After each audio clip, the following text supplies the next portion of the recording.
or simply one of entertainment's strangest pairings. But then, Jackson's life evolved from unprecedented musical success to mounting legal battles, financial troubles, and relentless media scrutiny. In the meantime, public speculation around the disturbing truth behind Michael Jackson's obsession with Brooke Shields exploded. So, what was it really? Well, let's start from the very beginning. How Michael Jackson and Brooke Shields met. By the early 1980s, Michael Jackson and Brooke Shields occupied two completely different corners of American entertainment, yet they were living remarkably similar lives. Jackson, born in 1958, had already spent more than a decade in the spotlight. By 1979, his album Off the Wall had sold millions worldwide, and in 1982, Thriller would propel him from successful solo artist to arguably the biggest pop star on earth. Brooke Shields, meanwhile, had become one of Hollywood's most recognizable young faces before she was old enough to drive. After modeling as a toddler, she gained international attention through Pretty Baby in 1978, followed by The Blue Lagoon in 1980 and Endless Love in 1981. By the time she entered her teenage years, magazine covers, television appearances, and high-profile advertising campaigns had made her one of America's most famous young actresses. Their paths first crossed when Brooke was around 13 years old, and Michael was in his early 20s. Both would later confirm they met during this period and quickly formed a friendship. It was an unlikely pairing on paper. Michael was already navigating unprecedented global superstardom, while Brooke was still a teenager balancing school with an adult-sized career. Yet both later suggested that the age gap mattered far less in their case. And thus began a convoluted saga. They were among the few young celebrities who understood what it meant to spend virtually every day under public observation. Michael would later describe growing up under the relentless discipline of his father, Joe Jackson, whom he accused of frequent physical punishment, emotional abuse, and constant criticism of his appearance. Several of Michael's siblings also acknowledged Joe's strict management style. Brooke's upbringing followed a different but equally demanding path. Raised by her mother, Terry Shields, she became the family's primary source of income while still a child. Terry aggressively managed Brooke's career for decades, and Brooke later wrote openly about her mother's alcoholism and the pressures of growing up with a parent whose personal struggles often unfolded alongside her own public career. Those shared experiences created an understanding that neither found easily elsewhere. Brooke later explained that when they spent time together, there was no need to explain fame, photographers, or the strange reality of living under constant attention. Michael often spoke about feeling isolated despite being surrounded by millions. Brooke understood that contradiction firsthand. Rather than elaborate dates or glamorous Hollywood events, their friendship often revolved around private visits. Michael would call Brooke frequently, stop by her home, or invite her to his because ordinary public outings were almost impossible for him. By the early 1980s, crowds routinely gathered wherever Jackson appeared, making even simple activities a logistical challenge. However, the public struggled to understand what they were seeing. Romance or friendship? Different versions of the same relationship. For Michael, Brooke occupied a uniquely important place in his life. By the late 1980s and early 1990s, his circle of trusted companions had become remarkably small. His unprecedented fame following Thriller in 1982, Bad in 1987, and the opening of the Dangerous era in 1991 had transformed ordinary social interaction into a logistical nightmare. Security surrounded nearly every public appearance, crowds formed wherever he went, and private relationships became increasingly difficult to maintain. Brooke remained one of the very few women Michael consistently mentioned in interviews, often speaking about her with obvious affection. Friends and observers noted that Michael relied heavily on a small number of people he genuinely trusted, and Brooke appeared to be one of them. The defining public moment came on February 10, 1993, during Michael's landmark television interview with Oprah Winfrey, broadcast live from Neverland Ranch. Watched by an estimated 90 million viewers worldwide, it became one of the most watched interviews in television history. While discussing his personal life, Oprah asked whether he dated anyone. Michael replied that he was dating Brooke Shields. He explained that they spent time together privately because he disliked going out in public, saying she would visit him or he would visit her home. To millions watching around the world, it sounded like a straightforward confirmation that Hollywood's longest-running celebrity rumor had finally been settled. But you see, there was a problem with this admission. Upon finding out about the comment, Brooke revealed that she had never expected Michael to describe their relationship that way. In interviews and later in her memoir, she explained that she did not consider them boyfriend and girlfriend and was surprised to hear him publicly characterize them as a couple. She admitted feeling embarrassed because the statement immediately reignited media speculation without any prior conversation between the two of them. Rather than viewing the relationship romantically, Brooke said she had always considered Michael one of her closest friends, someone she cared about deeply but not someone she planned to marry. The confusion surrounding their relationship only intensified because of one particularly memorable gift. At one point, Michael presented Brooke with an expensive diamond ring. Unsure what it meant, she asked him directly whether he was proposing marriage. According to Brooke, Michael smiled and said no. Instead, he told her he simply wanted her to have something beautiful that would remind her how much he loved her every time she looked at it. Brooke has consistently described the exchange as heartfelt rather than romantic, but to the outside world, the existence of such a gift only fueled endless engagement rumors. Brooke has also recalled conversations that revealed how differently the two imagined the future. On one occasion, Michael suggested that they adopt a child together and raise the child jointly. The idea reflected Michael's long-standing desire to become a father, something he spoke about repeatedly throughout the late 1980s and early 1990s. Brooke, however, had entirely different ambitions. She politely declined, explaining that she wanted a more traditional path through adulthood and hoped to build an independent life before starting a family. Looking back, she said Michael sometimes envisioned a future together that she never truly shared. That difference became even clearer when Brooke decided to attend Princeton University in 1983. While many young stars would have continued working full-time, Brooke deliberately chose college, eventually graduating with a degree in Romance languages in 1987. She later recalled that Michael simply could not understand why anyone would voluntarily leave a successful entertainment career to live in a dormitory, attend lectures, and pursue what she called a normal college experience. Having spent virtually his entire life surrounded by bodyguards, assistants, and extraordinary fame, Michael struggled to imagine why Brooke would trade celebrity for campus life. Their different perspectives gradually widened the distance between them. Brooke later admitted that Michael's decision to publicly call her his girlfriend without discussing it beforehand left her feeling somewhat betrayed. Although there was no dramatic falling out, their communication became less frequent as each pursued separate lives. Brooke focused on finishing college and expanding her acting career, while Michael entered one of the most turbulent periods of his professional life, beginning with the massive Dangerous World Tour in 1992 and, only months after the Oprah interview, facing the first abuse allegations in August 1993. But to make sense of those accusations, we need to rewind to 1988. The Neverland Ranch, fantasy, accusations, and premature death. In 1988, he purchased the Sycamore Valley Ranch in Santa Barbara County, California, for a reported $17 million. Renamed Neverland after the fictional home of Peter Pan, the 2,700-acre estate became one of the most recognizable private properties in the United States. Jackson invested tens of millions more, transforming it into something that looked less like a celebrity mansion and more like a permanent amusement park.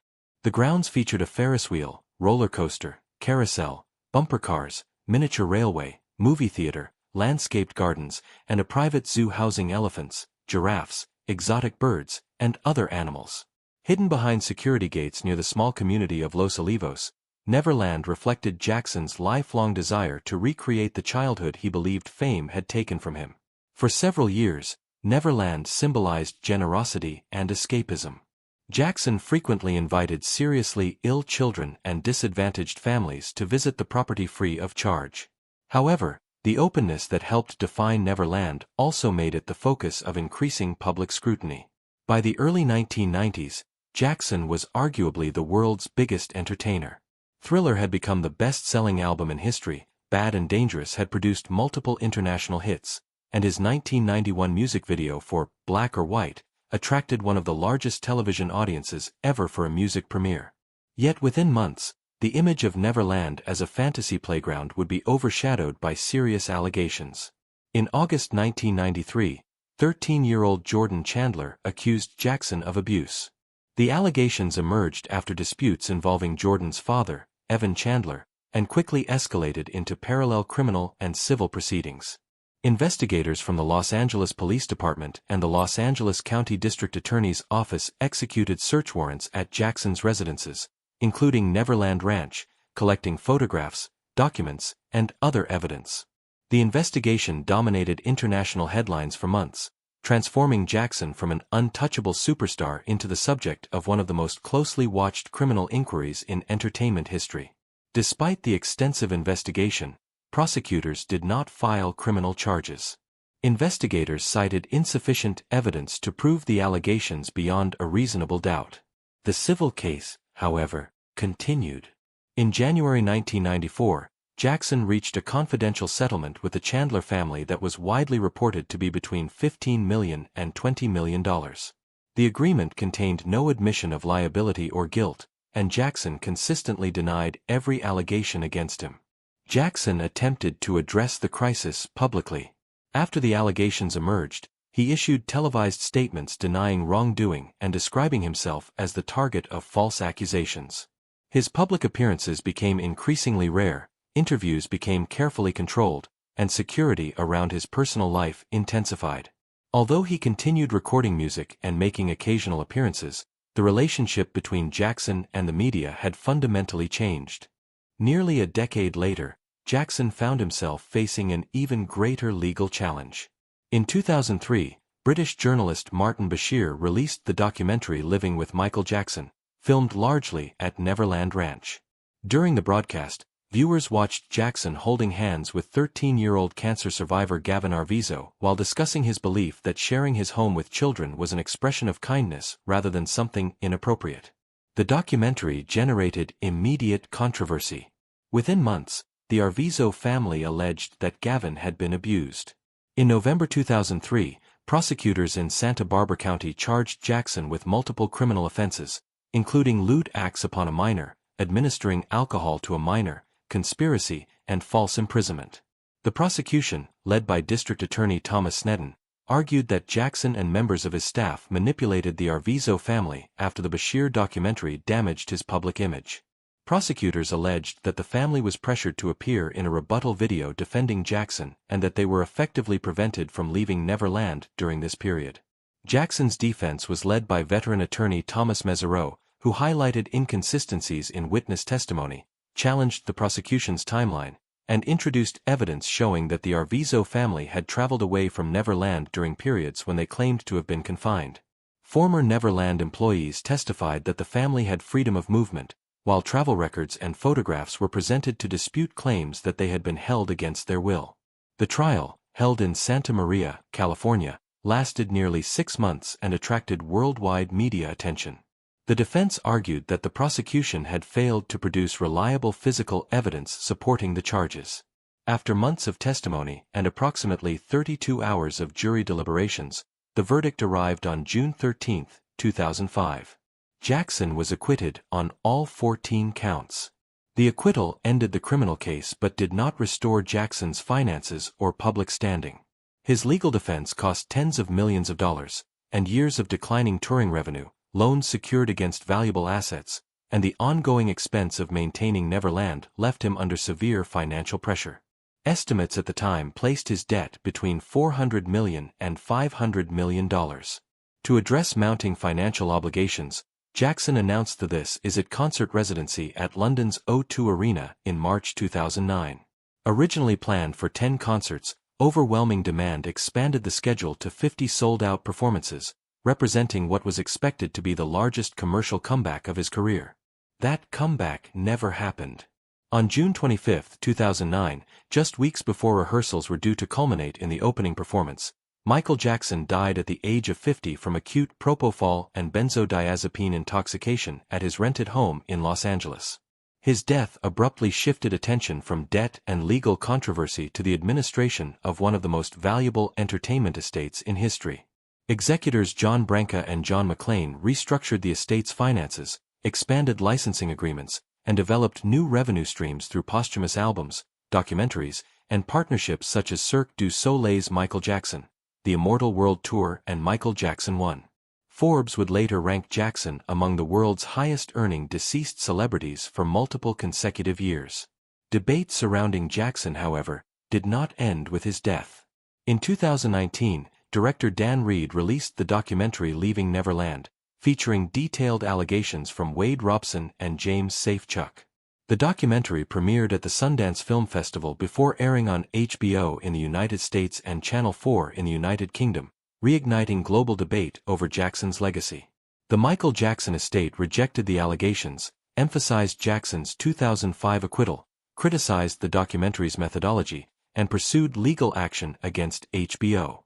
More than 3 decades after Neverland first became synonymous with fantasy, it remains equally associated with one of the most enduring and polarizing debates in entertainment history. But how did all of this affect Brooke Shields? The enduring friendship and Brooke's later reflections. By the time Michael Jackson faced abuse allegations in 1993, one person many expected to hear from remained almost entirely silent: Brooke Shields. As Michael's life became consumed by legal investigations, Brooke deliberately avoided becoming part of the public debate. She did not embark on a media campaign defending him, nor did she publicly distance herself from him. Instead, she chose not to comment on allegations she had no first-hand knowledge of. That restraint continued during Jackson's 2005 criminal trial in Santa Maria, California. While several celebrities publicly expressed support for Jackson or appeared at the courthouse, Brooke remained largely absent from the story. She was not called as a witness, did not give interviews about the evidence, and never attempted to influence public opinion regarding the case. Unlike figures such as Macaulay Culkin, who testified for the defense, Brooke chose to keep her relationship with Jackson separate from the legal proceedings. Her silence was notable precisely because the media had spent years portraying her as one of the people closest to him. Everything changed on June 25, 2009, when Michael Jackson died unexpectedly at the age of 50. Within days, preparations were underway for a public memorial at the Staples Center. Among the many calls received by Brooke was one from Katherine Jackson. According to Brooke, Katherine personally asked her to speak during the memorial service because she believed Michael would have wanted his longtime friend to be there. Brooke later admitted she was deeply moved by the request but also genuinely surprised. You see, Brooke believed one member of the Jackson family had never accepted her. For years, she had felt that Joe Jackson disliked her, and she assumed he would object to her participation in such an important family event. Rather than avoiding the issue, Brooke confronted it directly before the memorial began. She later recalled approaching Joe Jackson and telling him, in essence, that he had never liked her and that she had never particularly liked him either. She then thanked him for raising the son who became one of her closest friends. When Brooke stepped onto the stage during the televised memorial on July 7, 2009, she chose not to focus on Jackson's record-breaking career or global fame. Instead, she spoke about the person she knew away from cameras. She described Michael as one of a kind, and reflected on how the media had long portrayed them as an odd couple. To reporters, their friendship seemed strange and difficult to explain. To Brooke, however, there had never been anything unusual about it. She told the audience that whenever they were together, they were simply two little kids having fun. In the years that followed, Brooke continued to describe Michael as funny, gentle, generous, and intensely compassionate, but she also emphasized something she believed many people overlooked: his loneliness. According to Brooke, Jackson's level of fame made ordinary experiences almost impossible. He could not casually walk through a shopping mall, sit unnoticed in a restaurant, or spend an afternoon in public without attracting enormous crowds. She argued that many of the behaviors mocked as eccentric were, in reality, attempts to experience everyday life in private because normal life was inaccessible. When asked how she reconciled her affection for Michael with the accusations made against him, she said she wished she knew the truth because only then could she declare a verdict. Well, that's it for now. Thanks for watching. Did you like this video? If you did, please consider liking, dropping a comment, and hitting the subscribe button so that you don't miss out on our new uploads. Also, don't miss this video you see on your screen right now. It's truly unbelievable.